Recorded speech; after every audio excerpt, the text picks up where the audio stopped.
À tous, vous écoutez France Info, il est 14h. France Info, midi 15h, Frédéric Carbone.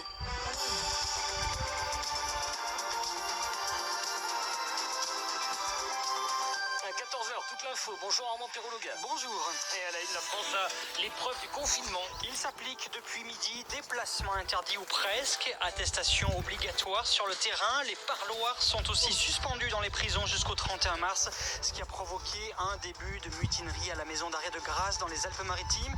Ce matin, c'était aussi la ruée vers les supermarchés. Reportage à suivre.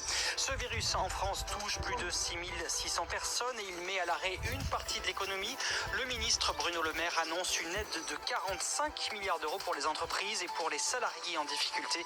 Et puis on fera aussi un tour d'horizon de la situation dans le monde. La France qui désormais vit donc à l'italienne, même mesure de confinement en place depuis une dizaine de jours de l'autre côté en Italie. C'est pour ça que d'ici 15h, les invités qui vont vous répondre vivent en Italie. Notre correspondant Bruce de Gazin, mais aussi des Français installés là-bas. Comment ça se passe, comment on s'adapte, et la porte-parole du ministère de l'Intérieur sera également avec nous jusqu'à 15h. Un nouveau mode de vie a donc débuté pour nous tous il y a 2 heures, une vie au ralenti pour au moins 15 jours puisque le confinement général est entré en vigueur.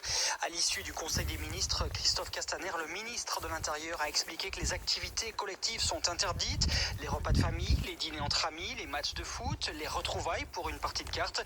Tout déplacement doit être justifié. Pour aller faire les courses chez le médecin ou au travail, il faut avoir en main une attestation sur l'honneur téléchargeable sur le site du ministère de l'Intérieur. Et puis la ministre de la Justice a aussi annoncé la suspension des parloirs dans toutes les prisons. Aucune visite de famille n'est admise jusqu'au 31 mars.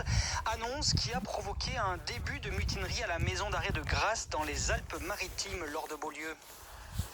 Oui, une soixantaine de détenus sont parvenus ce matin vers 10h à casser les portes d'accès entre les deux cours de promenade des différents bâtiments de la prison.